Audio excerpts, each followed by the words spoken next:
I've decided that in addition to the world's major religions, Christianity, Judaism, Islam, there's another one, Jeep Wrangler owners. It's like a cult, but without the tambourines. There's the Wrangler wave, the light blink, and most of all, the loyalty to all things Jeep.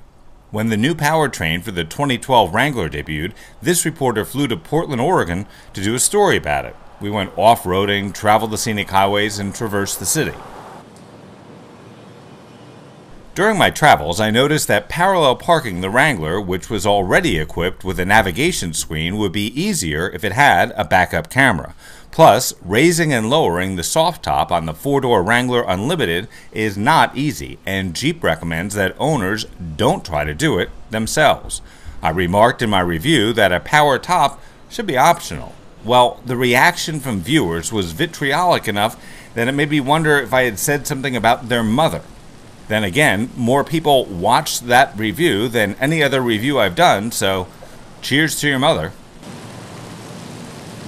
During a week-long test of the 2012 Wrangler Sahara Unlimited, I was pleased with a lot of things.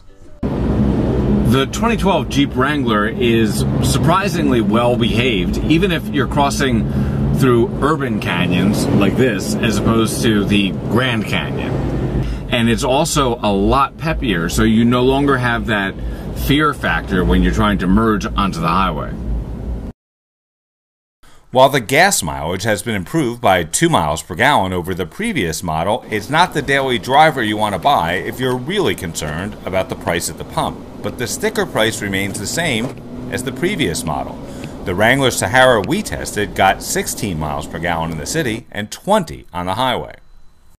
Part of what makes the iconic Jeep what it is, both capable and instantly recognizable, is also what makes it difficult to wring more mileage out of it.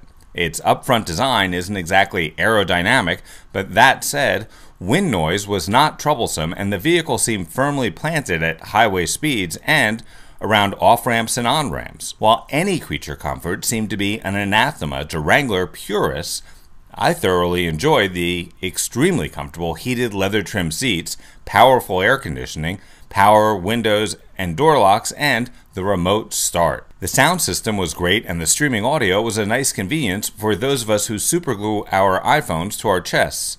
The removable doors are light and therefore easy to open and close, but sometimes I found that I had to almost slam them to make the door ajar warning go off. The 115-volt power outlet in the center console was a great convenience and should probably be on every car, especially in an age where power-hungry consumers seem to use a divining rod to find the nearest outlet to charge their laptop or smartphone in any waiting room, coffee shop, or airport.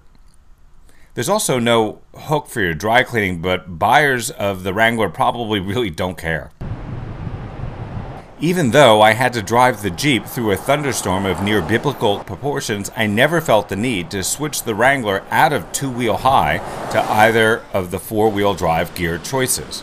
For consumers who prefer the molar-grinding Jeeps of yore, this almost cushy ride may offend their sensibilities, but certainly not their vertebrae.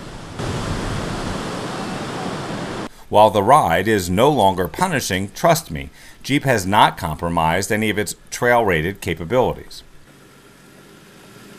If I can make it climb over a hill and dale, even though one viewer told me to go back to sipping cappuccino in my Range Rover, I'm sure that more experienced off-roaders will appreciate the addition of 40% more horsepower. The 285 horsepower Wrangler Unlimited Sahara gets you from 0 to 60 in 8.4 seconds. The only place the Wrangler seemed to need more power was in the headlights. Both the low beams and high beams seemed underpowered to me. There are plenty of aftermarket solutions, but hopefully the folks at Jeep will upgrade the headlights and take pity on those of us who left our night vision goggles in our desk next to our bottle of disappearing ink.